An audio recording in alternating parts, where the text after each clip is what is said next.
En el nombre del Padre, y del Hijo, y del Espíritu Santo. Amén.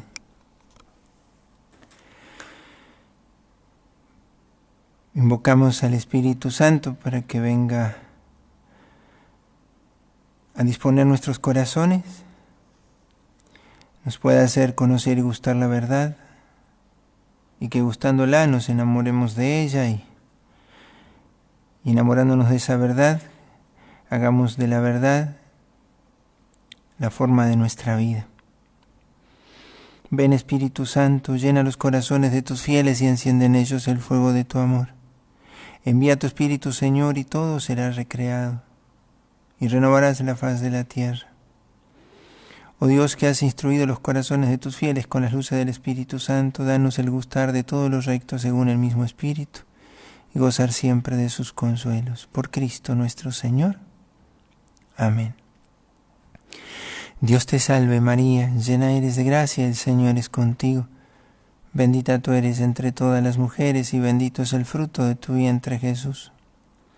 Santa María, Madre de Dios, ruega por nosotros pecadores, ahora y en la hora de nuestra muerte. Amén.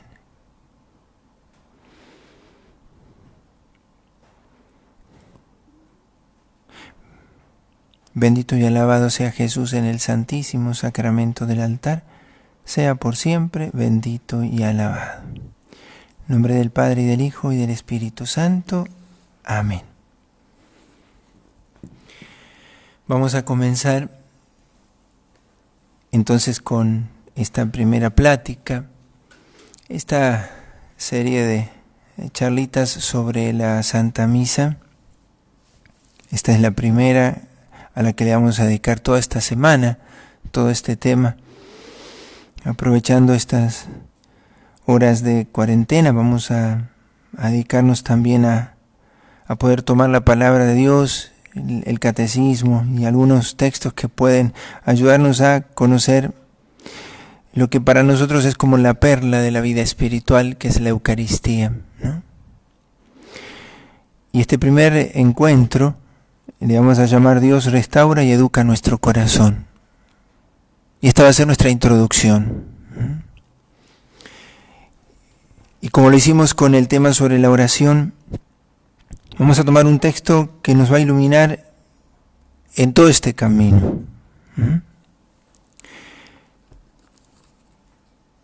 Y tiene que ver con la historia del pueblo de Israel, porque nosotros, como cristianos, nos sabemos herederos de esta historia que Jesús no vino a anular, sino que vino a sumar, a asumir y a llevar a plenitud. Pero vamos a dirigir la mirada hacia un momento de la historia del pueblo de Israel que le da sentido a toda la esperanza del pueblo de Israel. Porque uno podría decir, ¿cuál era la esperanza del pueblo de Israel? ¿Qué esperaba? ¿Qué es lo que le hizo emprender un camino de la esclavitud a la libertad? Y todo está señalado en el llamado y en la misión que le hace Dios a Moisés. Al final del capítulo 2 del libro del Éxodo, Éxodo 2, versículos 23 al 25, dice así el libro del Éxodo. Pasó mucho tiempo. Mientras tanto murió el rey de Egipto. Los israelitas que gemían en la esclavitud hicieron oír su clamor, y ese clamor llegó hasta Dios, desde el fondo de su esclavitud. Dios escuchó sus gemidos y se acordó de su alianza con Abraham, Isaac y Jacob. Entonces dirigió su mirada hacia los israelitas y los tuvo en cuenta. Palabra de Dios. Te alabamos, Señor. Este es el primer texto y vamos enseguida a leer la otra parte, pero aquí es lo primero que a nosotros nos va a ayudar a comprender el lugar de la Eucaristía, el lugar de la Santa Misa en nuestra vida espiritual, en la vida de la Iglesia. Aparece aquí esta condición a la que habían sido de pronto sometidos los israelitas. Los israelitas habían llegado a Egipto en aquel momento en que José era administrador de los bienes del faraón, y por lo tanto fueron beneficiados por aquella situación de vivir en el exilio, o por lo menos fuera de la tierra que Dios le había dado a Abraham, a Isaac y a Jacob. Es Jacob que con sus hijos se va a Israel, a Egipto. Pero estando en Egipto, las cosas se mudan. Ya no son beneficiados por la situación de haber sido de alguna manera el pueblo de José, a quien el faraón en su momento le había confiado todo la administración de sus bienes, sino que ahora, y lo describe con una imagen muy dura el libro del Éxodo, no solo que habían sido o caído en esclavitud, sino que gemían en la esclavitud. Y ese gemido que está en el corazón del pueblo esclavo, en el fondo es una reedición del gemido que hay en el corazón del hombre por una libertad para la cual el hombre ha sido creado, pero que desde el pecado original siempre se ve amenazada. El corazón del hombre será obra acabada cuando con su libertad elija lo que Dios pensó para él. El hombre será lo que quiere hacer, ¿no? Seremos lo que queramos ser. ¿Por qué? Porque seremos lo que amamos, y lo que hayamos amado al final es eso lo que seremos. La experiencia del pueblo de Israel es la experiencia de todos nosotros, de la humanidad, del pueblo de Dios, que debe aprender a descubrir en el gemido que brota desde su esclavitud el llamado a la libertad que le da la verdad.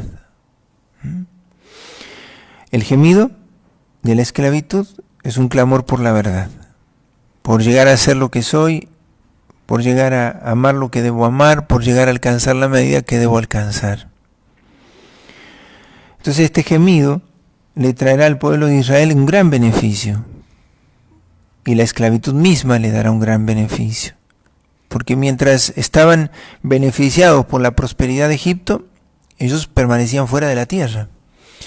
Y Dios no los había hecho como pueblo para vivir en Egipto, sino para ser un pueblo que viviera en la tierra prometida, que no es solo una tierra, un territorio físico, vamos a ver por qué, sino que era mucho más que eso. Era un pueblo que viviera de lo que Dios le diera. Le diera una tierra, le diera todo cuanto ese pueblo necesitara. Y ese clamor llegó hasta Dios. Dios escuchó sus gemidos y se acordó de su alianza. Entonces estas dos cosas, el gemido de la esclavitud y Dios que se acuerda de su alianza. Estas son dos cosas que uno podría decir esenciales al momento de mirar la Eucaristía o la Santa Misa. No estamos hablando todavía de la Santa Misa, pero estos textos nos van a ayudar a enmarcar todo lo que estos días nosotros podamos reflexionar. Y el otro texto es lo que se da al final del encuentro de Dios con Moisés en la zarza ardiente, porque inmediatamente en el capítulo 3 del libro del Éxodo, si tienen la Biblia, la pueden abrir, capítulo 3 del libro del Éxodo, Dios se le muestra a Moisés en la zarza ardiente. Y a partir del versículo 7 le dice Dios a Moisés: yo he visto la opresión de mi pueblo que está en Egipto, y he oído los gritos de dolor provocados por sus capataces. Sí, conozco muy bien sus sufrimientos. Por eso he bajado a librarlo del poder de los egipcios y a hacerlo subir desde aquel país a una tierra fértil y espaciosa, a una tierra que emana leche y miel, al país de los cananeos, los hititas y los amorreos. El clamor de los israelitas ha llegado hasta mí y he visto cómo son oprimidos por los egipcios. Ahora ve, yo te envío al faraón para que saques de Egipto a mi pueblo, a los israelitas. Pero Moisés dijo a Dios: ¿quién soy yo para presentarme ante el faraón y hacer salir de Egipto a los israelitas? Yo estaré contigo, le dijo Dios, y esta es la señal de que soy yo el que te envía. Después que haga salir de Egipto al pueblo, ustedes darán culto a Dios en esta montaña. Palabra de Dios. Te alabamos, Señor. En este diálogo de Jesús, de Dios con Moisés, se revela o se devela cuál será el horizonte de la libertad. ¿Para qué Dios quiere que su pueblo salga de la esclavitud? Para que el pueblo pueda ofrecerle un culto grato a Dios en la montaña. Uno podría decir, el objeto de de la esperanza, o el objeto que movió al pueblo de Israel a salir de Egipto, era ser libre viviendo en una tierra propia. En realidad, Dios la libertad la da para que el hombre pueda dar culto en verdad a Dios. Porque ese culto lo podemos dar aún en la esclavitud física. Porque someter la libertad a un falso Dios es someterla a una esclavitud mucho más dura que estar al servicio de un señor del mundo, pero no entregando la propia libertad, porque uno aún en la esclavitud física puede seguir amando a Dios, honrándole en verdad. Entonces, el horizonte de este camino que tendrá que emprender Moisés con su pueblo no es solo la tierra prometida, es el culto que le han de dar a Dios, el culto verdadero en esta montaña. Y entonces, allí se da el otro texto que quiero que, junto con el libro del Éxodo del comienzo, allí en el capítulo 2 y 3, solamente 2 versículos del capítulo 19, versículos 1 y 2.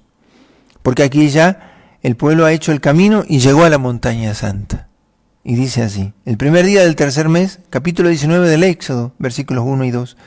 El primer día del tercer mes, después de su salida de Egipto, los israelitas llegaron al desierto del Sinaí. Habían partido de Refidim y cuando llegaron al desierto del Sinaí, establecieron allí su campamento. Israel acampó frente a la montaña, donde va a acontecer todo lo que acontece después cuando Moisés sube, recibe la ley. ¿Sí?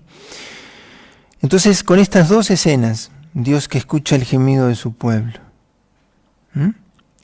que gemía en la esclavitud, Dios escucha a su pueblo.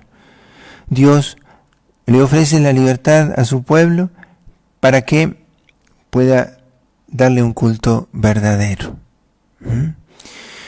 Y eso es lo que va a enmarcar nuestro camino de estos días, porque la Eucaristía tiene que ver con esto también. ¿Por qué? Porque la Eucaristía es la plenitud de ese culto que Dios espera del hombre, ¿no?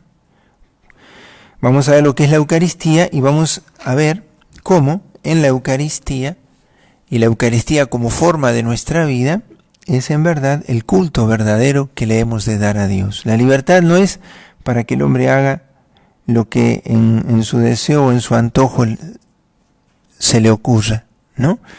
La libertad le es dada para que el hombre sea capaz de dar culto al Dios verdadero y así complete con su libertad la obra de sí mismo. El hombre con su libertad puede elegir ser lo que debe ser, ¿no? Ser en referencia a Dios, y eso será la salvación, o en oposición a Dios, y esa será su condenación. El hombre tendrá al final lo que haya elegido, y esa es nuestra certeza, sabemos que es así. Entonces, vamos a tener siempre de trasfondo este gemido de la esclavitud que está también en el corazón del hombre de hoy.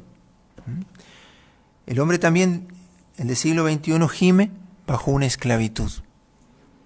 ¿Por qué? Porque no siempre sirve a señores de este mundo, en cuanto a que puede ser esclavo de alguien, pero somete su corazón a lo que el mundo le ofrece, muchas veces el poder, el dinero, el placer. Sometemos nuestra libertad a falsos dioses. Y los gemidos vienen de estas experiencias, de las muchas que tenemos de hombres que viven en esa esclavitud, una situación de profunda oscuridad, de tristeza, de amargura, de sinsentido, de desesperanza. Los síntomas, las adicciones, la soledad, la tristeza, el alto índice de intento de suicidio en adolescentes, de agresiones, la violencia, todo lo que podríamos nosotros enumerar de males que afligen al hombre. ¿De dónde provienen? De corazones que no somos felices, que no son felices. El gemido de la esclavitud hoy no será un gemido que se dirige a Dios siempre, aun cuando Dios siempre lo recoge, pero muchos al no confesarlo a Dios, sus gemidos se convierten en sus miserias. Buscan en las criaturas sanar lo que las criaturas dañaron. Entonces los gemidos se convierten en cavar más hondo el pozo de la oscuridad en los corazones.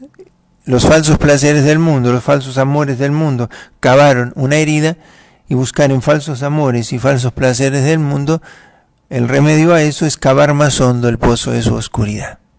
Entonces en el horizonte de la vida del pueblo de Israel está el culto a Dios. la adoración. Y así es como ellos conformaron después todo su culto. Nosotros no nos vamos a detener en eso. Yo les animo a que puedan buscar este ciclo de 5 conferencias de la Pascua Eterna de Frank Morera, que tiene 5 videos breves en YouTube, donde explica lo que es la Pascua judía y lo que hizo Jesús en la última cena. Poder entender lo que hoy nosotros vamos a dar como por supuesto, de que a partir de esta experiencia de salir de la esclavitud hacia la libertad, o sea, el no poder darle a Dios un culto verdadero, a podérselo dar allí en Jerusalén, eso va a tomar una forma particular que es la que va a asumir Jesús en la última cena, porque es en ese contexto que nosotros podemos hablar de la misa. La Santa Misa no desprecia lo que fue la Pascua judía. La Pascua judía es un signo de la última cena, es un signo de la Eucaristía. Lo que Jesús hizo en la última cena va a ser de alguna manera completada por Cristo. La Pascua llegó hasta allí, la Pascua judía, pero Jesús agrega a la Pascua judía y completa el signo y ahora aparece la realidad. Todo lo que ustedes puedan ver en esta serie de conferencias, para poder comprender todo lo que hace al rito de la Pascua, a partir de lo cual nosotros comprendemos los signos de la Eucaristía. Entonces vamos a entrar ahora sí en mirar la Santa Misa, lo que nosotros celebramos cada domingo, celebramos cada día, ¿no? La Pascua semanal, los primeros cristianos la celebraban como Pascua semanal. En el capítulo 2 del libro de los Hechos de los Apóstoles, aparecen allí, capítulo 2, 3 y 4, después del hecho de Pentecostés, aparecen las reuniones de los primeros cristianos. ¿Sí? Todos se reunían asiduamente para escuchar las enseñanzas de los apóstoles y participar en la vida común, en la fracción del pan y en las oraciones. El primer día de la semana, cada semana el pueblo de Israel celebraba su Pascua. La Pascua anual será mucho posterior. Entonces la Pascua semanal es la celebración dominical, que se celebra como 8º día. ¿Por qué? Porque en 7 días Dios creó el mundo. El 8º día es porque es el día que está fuera de todo tiempo, ¿no? El acontecimiento de la Pascua se pone fuera de todo tiempo, pero a la vez se le llama primer día. ¿Por qué? Porque es el nacimiento de una nueva creación. Se le llama 8º día, ¿por qué? Porque está más allá del tiempo, que lo ha superado, ha llevado al tiempo a una plenitud que en sí mismo no lo tenía. 8º día o primer día, ¿por qué? Porque es el inicio de una nueva creación. El primer día de la semana. Cuando nosotros decimos la semana, para nosotros comienza de domingo a sábado, no de lunes a domingo. Para nosotros el primer día de la semana es el domingo. ¿Por qué? Porque es cuando todo inicia. Entonces, la Santa Misa, la Eucaristía semanal, que la podemos celebrar también como lo recomienda el Catecismo, diariamente, la comunión diaria, vamos a tomar hoy simplemente lo que la Santa Misa es como fundamento de nuestra vida cristiana. Recuerden que el fundamento de la esperanza y de la vida del pueblo de Israel era el culto en el templo de Jerusalén. Ellos eran un pueblo libre para la adoración. ¿Qué pasa cuando el cristiano abandona la Eucaristía? Tiene profundas consecuencias espirituales. ¿Por qué? Porque pierde el oriente de su vida. Empieza a olvidar el sentido de su vida. Descuida y ya no descubre el valor de su existencia, que se lo da lo que celebra, ¿no? Ya su mirada no se dirige hacia donde lo dirige la Eucaristía semanal, sino que empieza a perderse en las cosas de este mundo, como una mirada horizontal y no vertical, ¿no? Pero vamos a entrar en lo que es la Eucaristía, lo que es la Santa Misa, sobre todo, pero en esto, el sacramento de la Eucaristía es uno de los 3 sacramentos de la iniciación cristiana, que es el culmen. Está el bautismo, que nos introduce en la vida de la gracia, la confirmación, que es la plenitud del don del Espíritu que se nos dio en el bautismo, y el don el sacramento de la confirmación nos prepara para el gran acto cristiano, el gran acto de amor. ¿Cuál es el gran acto cristiano? El gran acto de amor es celebrar la Eucaristía. Uno podría decir, el gran acto de amor es un martirio, el gran acto de amor es una obra de caridad. Sí, pero ninguno es tan grande como la Eucaristía que celebramos, porque en la Eucaristía participamos del acto de amor de Cristo. Entonces se nos prepara en la confirmación para poder nosotros participar de la Eucaristía. Ese es el orden de los sacramentos, bautismo, confirmación y Eucaristía, porque la confirmación prepara para el acto de amor. ¿Cuál es el acto de amor en la Eucaristía? Cuando yo digo amén a la comunión. Cuando el sacerdote eleva el pan y el vino consagrado, dice, por Cristo, con Él y en Él, a ti Dios Padre Omnipotente, en la unidad del Espíritu Santo, todo honor y toda gloria por los siglos de los siglos, y todos decimos amén, porque con Cristo tributamos esa gloria. ¿De qué manera? Con el amén que vamos a dar luego en la comunión. En ese amén de la comunión, yo me hago partícipe del sacrificio, como la víctima, y corro la suerte de la víctima. Yo también, cuando el sacerdote dice, tomen y coman, este es mi cuerpo, tomen y beban, esta es mi sangre, lo estoy diciendo con Cristo, porque yo soy miembro de Cristo. No lo dice Cristo solo cabeza, sino también yo estoy siendo comprometido en ello.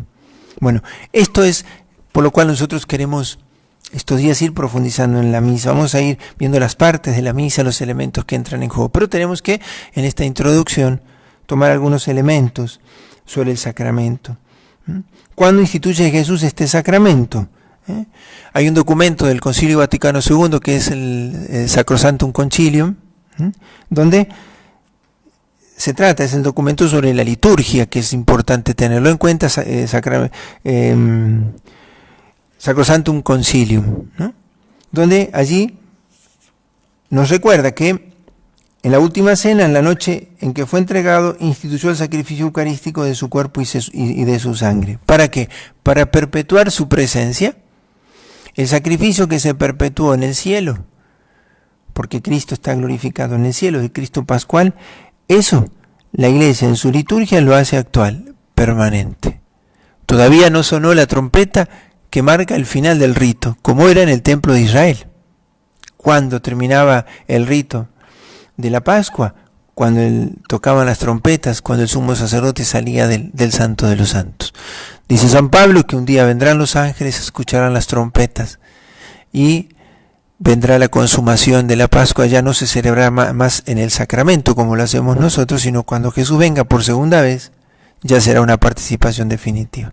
Entonces Cristo ha perpetuado de esa manera su presencia a través de los siglos hasta su vuelta. ¿Sí? Es el sacrificio de la cruz, incruento, pero real, que se le confía a la Iglesia. Y este sacramento es el que conforma de alguna manera el vínculo de unidad de los cristianos. Comemos de un mismo pan, dice San Pablo, bebemos de un mismo cáliz, bebimos de un mismo espíritu, dice San Pablo. Entonces, quien come de este cuerpo y bebe de esta sangre, también como lo dice allí en el número 47 de la Sacrosanctum Concilium, pero también lo vamos a ver ahora del Catecismo, dice, es una prenda de la gloria futura. Se nos anticipa en el sacramento la realidad que se nos aguarda para siempre en el cielo. Vamos a tomar del Catecismo, para que agenden, número 1322 al 1332. Es lo que hoy vamos a tomar si nos da el tiempo. Entonces, así, poniendo la mirada en la noche de la Pascua, de la última cena de Jesús, y lo que allí sucede, perpetúa Jesús el modo de su presencia en medio de nosotros, aun cuando su presencia en el cielo es gloriosa para siempre, en nosotros es bajo el sacramento, lo que Él le confía a la Iglesia. Y es una presencia real. Jesús nunca va a hablar de la Eucaristía como un signo o un símbolo, que es lo que las iglesias evangélicas dicen, ¿no? Es una significación de Cristo. Jesús no dijo, esto es como mi pan, o esto es como mi cuerpo, esto es como mi sangre. Dice, esto es mi cuerpo, esta es mi sangre. El que coma tendrá vida, el que no coma no tendrá vida. Lo dice expresamente Evangelio de San Juan, capítulo 6, o pueden buscar cualquiera de los relatos de la institución de la Eucaristía.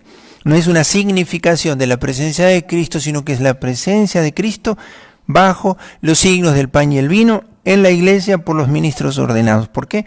Porque allí Jesús también ordena a los sacerdotes. Los primeros sacerdotes son los apóstoles, a los cuales les dice: hagan esto en memoria mía. Ya vamos a ver que el texto más antiguo de la institución de la Eucaristía es de San Pablo.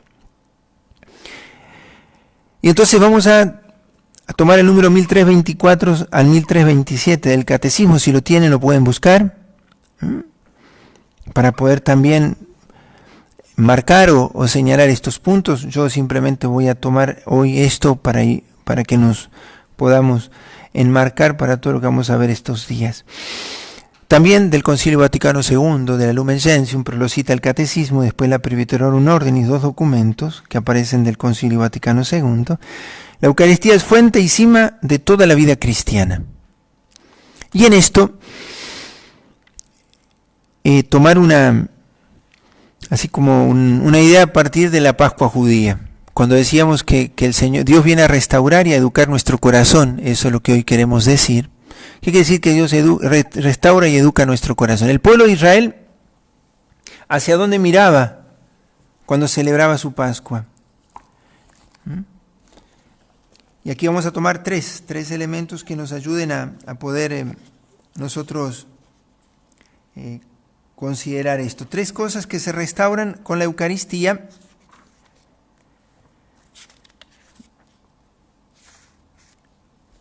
Es que en el pueblo de Israel, cuando ellos celebraban la Pascua, miraban hacia Jerusalén, ¿no? Por eso dice aquí: la Eucaristía es fuente y cima de toda la vida cristiana. O sea, la Eucaristía es hacia donde miramos y de dónde partimos.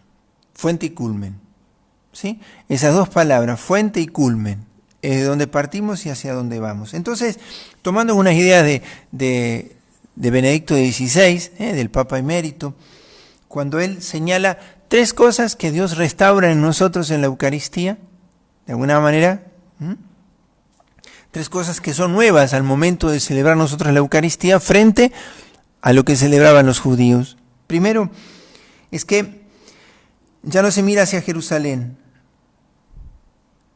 sino que ahora se mira hacia el oriente. Es el lugar del sol naciente.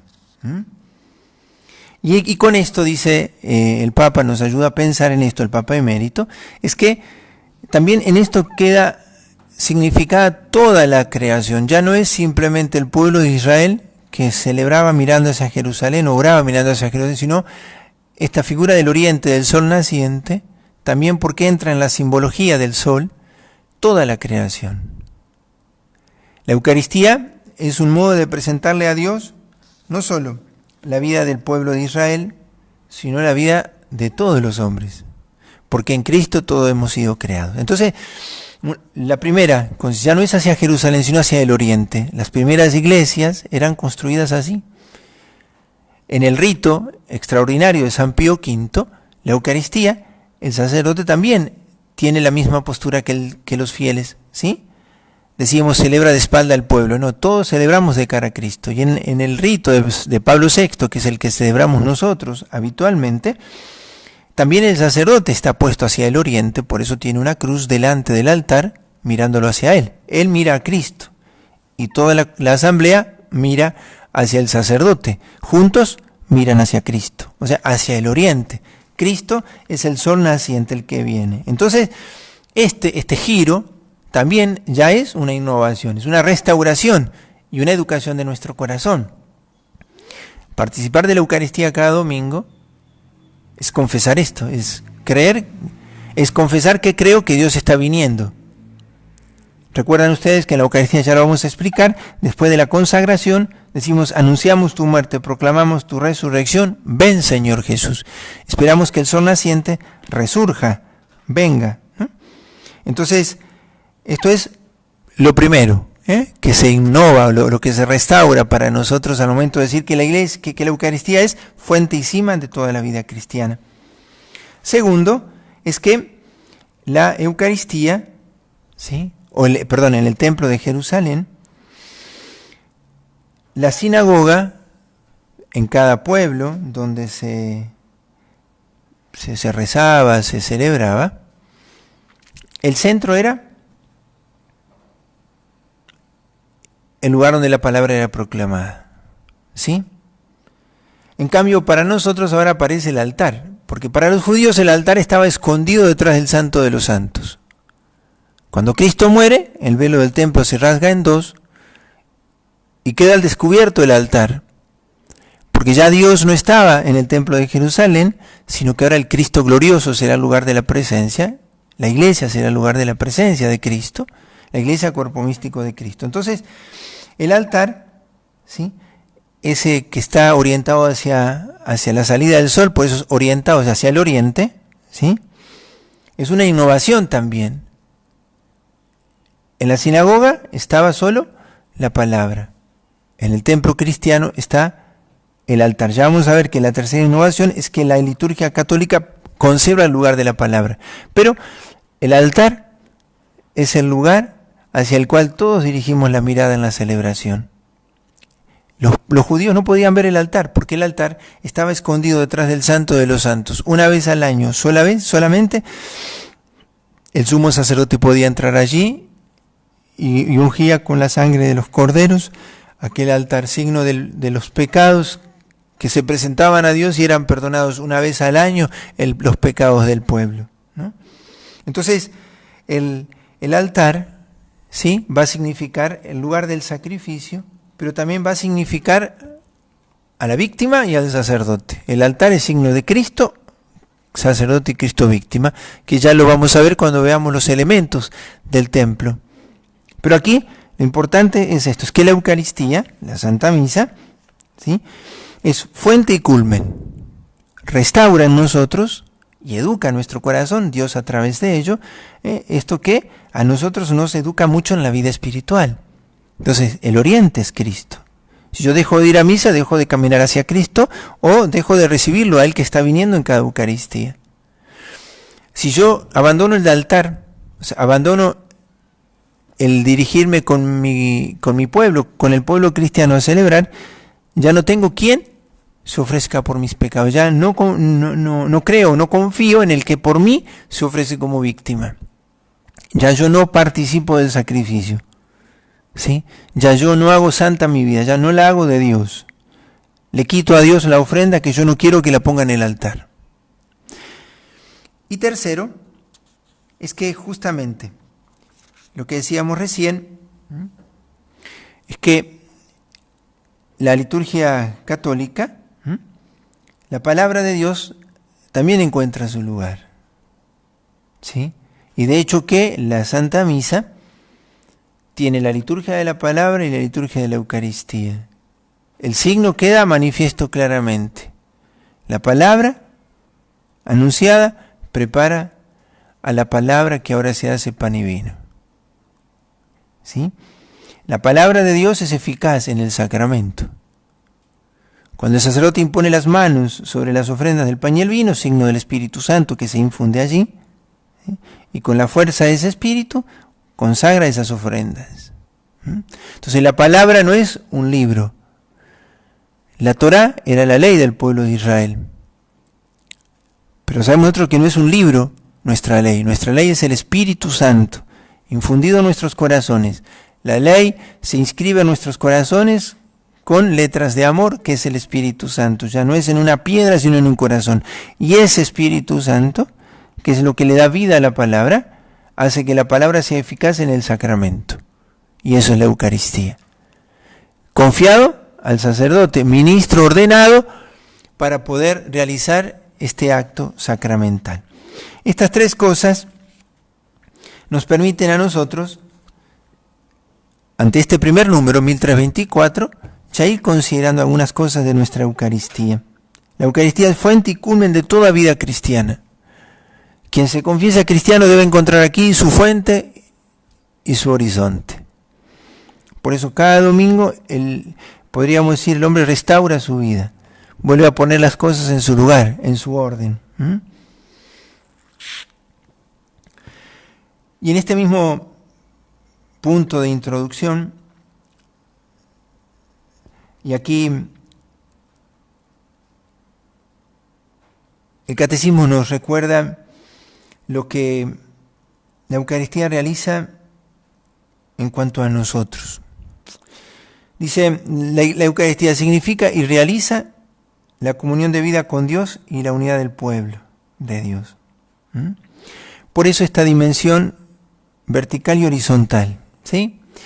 La Eucaristía en el sacramento es el acontecimiento, aquí en el tiempo, de lo que se da como realidad eterna en el cielo, ¿sí? La Eucaristía une al hombre con Dios, pero a la vez une a los hombres entre sí. Hay un canto que hemos aprendido a hacer hace muy poquito, que es convocados al pie del Monte Santo. Nos unimos, Señor, en tu presencia, como forman un solo pan maduro las espigas dispersas por el valle. ¿Sí? Esto de muchas espigas hacen un pan, muchas uvas hacen el vino, muchos miembros hacen un cuerpo. ¿Y dónde se hacen uno? En el altar. Por eso celebrar la Eucaristía es también confesar que creo en la unidad de la Iglesia, la unidad católica. ¿Qué quiere decir la unidad católica? Que donde yo estoy está toda la Iglesia, pero que a su vez la unidad está llamada a conformarse con todos los hombres. Y entonces, esta Eucaristía que nos une con Dios y entre nosotros es una anticipación de lo que será la vida eterna. En el momento de la Eucaristía hay un anticipo. ¿Por qué? Porque no es que nosotros hacemos la liturgia, la hacemos, pero su realidad desciende. A nosotros nos toca poner todo lo que el Señor le ha confiado a la Iglesia, el sacramento visible, lo visible del sacramento, mejor dicho, la Iglesia, el ministro, la materia, la forma. Pero es el Espíritu Santo el que viene a consagrar estas ofrendas, y por eso cuando decimos que celebramos todo mirando hacia el oriente, porque es ver cómo desciende del cielo la realidad que el sacramento esconde bajo sus signos. Entonces, como resumen, dice aquí mismo el catecismo, la Eucaristía es el compendio y la suma de nuestra fe. En la Eucaristía celebramos lo que somos y somos lo que celebramos. Podríamos decirlo así. La Eucaristía expresa lo que somos. ¿Sí? Somos lo que celebramos, cuerpo de Cristo, que en la Eucaristía se hace para nosotros alimento. Somos lo que celebramos y celebramos lo que somos. Y con respecto a los nombres de este sacramento, yo se los voy a dejar para que los puedan estudiar solos. Léanlos. Los nombres de este sacramento muestran la riqueza de este sacramento que a lo largo de los siglos de la Iglesia ha ido tomando estos diversos nombres que de alguna manera lo describen. Los primeros cristianos le llamaban fracción del pan, Eucaristía, acción de gracias, banquete del Señor. El texto más antiguo escrito sobre la Eucaristía es 1 Corintios 11, ¿sí? Del 20 en adelante. Allí buscamos y allí lo pueden leer. 1 Corintios 11, tal vez algunos versículos antes. Ese es el texto más antiguo que hay sobre la Eucaristía. Pablo dice, lo que yo he recibido, a su vez, yo se los he transmitido. Perdón, sí, es 1 Corintios 11, a partir del número 23.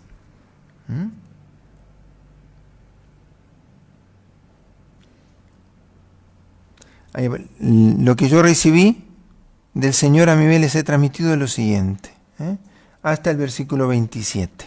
El texto más antiguo escrito sobre la Eucaristía, sobre la Santa Misa.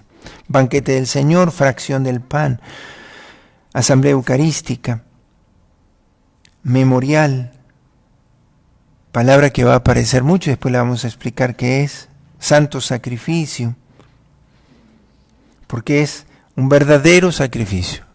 Hay un derramamiento, de alguna manera, no es cruento el sacrificio, porque no hay derramamiento de sangre, pero es real sacrificio de la ofrenda de Jesús, de su sacrificio en la cruz.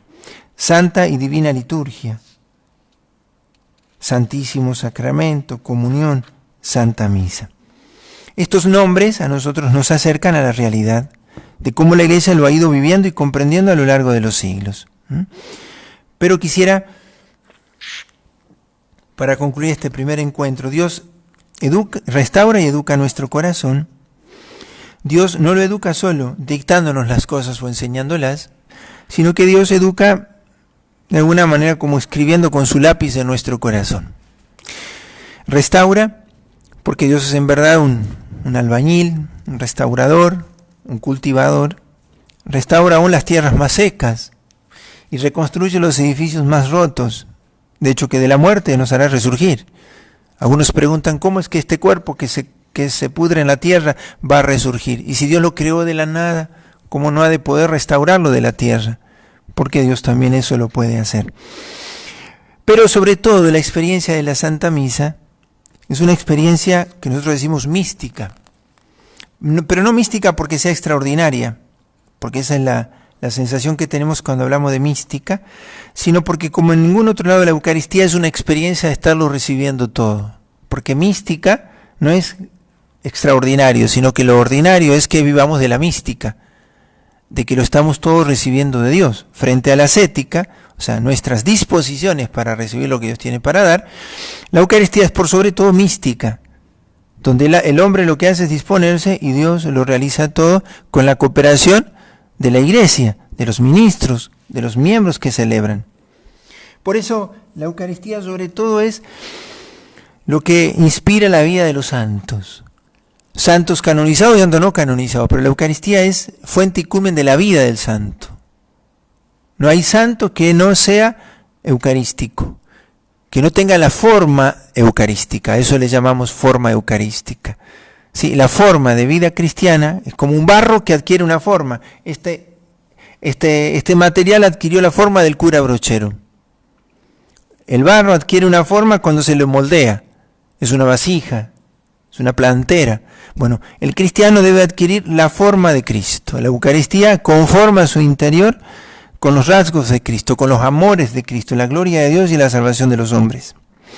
Por eso quiero leer primero un poema y después vamos a hacer la oración final, vamos a hacer con un himno escrito por Santo Tomás de Aquino, uno de sus himnos eucarísticos que yo se los recomiendo, ya les voy a decir cuáles son para que los busquen y los puedan tener en su devocionario, para cuando hagan su adoración eucarística, los pueden cantar, también están en latín y en castellano, él los compuso en latín obviamente, para la liturgia del Corpus Christi, de la primera celebración del Corpus Christi allá por el siglo XIII.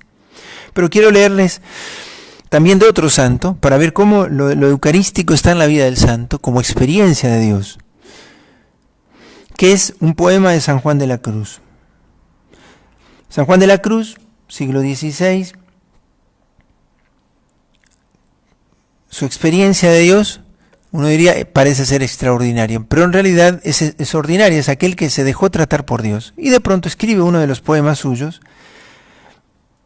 que él no lo explica, como otros sí, como por ejemplo Noche Oscura, Llama de Amor Viva, ¿sí? Cántico Espiritual, él los explica. Pero Eterna Fonte se llama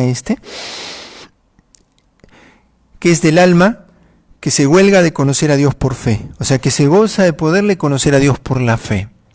La Eucaristía es el gran sacramento de la fe. Anunciamos cuando decimos, este es el sacramento de nuestra fe, que estamos cantando.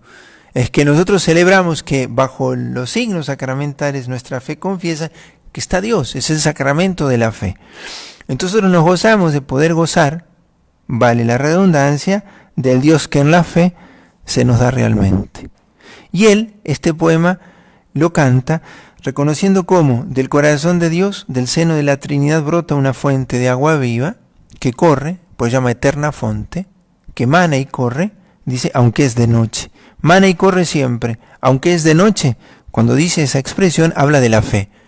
Para nosotros es un conocimiento a oscuras. Sabemos, pero nuestros ojos no lo ven, pero lo confiesa nuestra fe. Y está sobre todo en la Eucaristía. Se los leo. Es el poema Eterna Fonte de San Juan de la Cruz. Que bien selló la fonte que mana y corre, aunque es de noche. Aquella eterna fonte está escondida, que bien selló lo tiene su manida, aunque es de noche. Su origen no lo sé, pues no le tiene, mas sé que todo origen de ella viene, aunque es de noche. Sé que no puede ser cosa tan bella, y que cielos y tierra beben de ella, aunque es de noche. Bien sé que suelo en ella no se halla, que ninguno puede vadealla aunque es de noche. Su claridad nunca es oscurecida, y sé que toda luz de ella es venida, aunque es de noche. Sé ser tan caudalosos sus corrientes, que infiernos cielos riegan y las gentes, aunque es de noche. El corriente que nace de esta fuente, bien sé que es tan capaz y omnipotente, aunque es de noche. El corriente que de estas dos procede, sé que ninguna de ellas le precede, aunque es de noche. Aquesta eterna fuente está escondida en este vivo pan por darnos vida, aunque es de noche. Aquí se está llamando a las criaturas, y de esta agua se hartan, aunque a oscuras, porque es de noche. Aquesta viva fuente que deseo, en este pan de vida, yo la veo, aunque es de noche. Bueno, y la Virgen Santísima, la que le dio el cuerpo a Cristo, la humanidad que ofrece luego en el altar de la cruz, y se hace pan nuestro, sangre nuestra, ¿no? Cuerpo y sangre de Cristo, lo toma de la Virgen. Por eso la Virgen está íntimamente asociada a la Eucaristía. ¿Qué ofreció Cristo? Lo que tomó de la Virgen. Por eso hay una comunión especial con la Virgen en cada Eucaristía. Y vamos a terminar este primer encuentro. Mañana nos volvemos a encontrar, Dios mediante, en la misma hora. Mañana por la mañana tomaremos otra vez la charlita sobre la oración y por la tarde sobre la Santa Misa. Vamos a terminar rezando el himno Adórote Devote de Santo Tomás de Aquino. Pueden buscar simplemente himnos eucarísticos de Santo Tomás de Aquino y van a encontrar los varios himnos que él ha compuesto. Y que es muy bueno que los tengamos, que los aprendamos a cantar. En la parroquia algunos los hemos estado aprendiendo. ¿Por qué? Porque con ellos también la Iglesia conserva la doctrina sobre la Eucaristía. Vamos a rezar el Adórote Devote, con esto vamos a terminar. Para después sí, cada uno hará su propia lectura, su trabajito y su estudio sobre las cositas que hemos dicho. En el nombre del Padre, y del Hijo, y del Espíritu Santo. Amén. Humilde te adoro, mi Dios escondido, oculto en los velos de vino y de pan. Mi alma a tus plantas rendidas se entrega, de amor desfallece tu gloria al mirar. La vista y el tacto y el gusto se engañan, mas solo el oído nos basta a creer. Sí, creo del Hijo de Dios la doctrina, verdad no hay más grande, pues verdad es Él. Deidad, te escondías allá en el Calvario, y ahora hasta el cuerpo nos velas aquí. Mas creo y me atrevo la gracia a pedirte, que allá un ladrón pudo contrito pedir. Sin verte las llagas, que ver Tomás, que confieso y proclamo que tú eres mi Dios. Que aumente, Dios mío, mi fe cada día, que en ti solo espere, que te ame, Señor. Oh pan que recuerdas la muerte de Cristo, pan vivo de vida sagrada nos das, concede que mi alma de ti viva siempre, que siempre le seas sabroso manjar.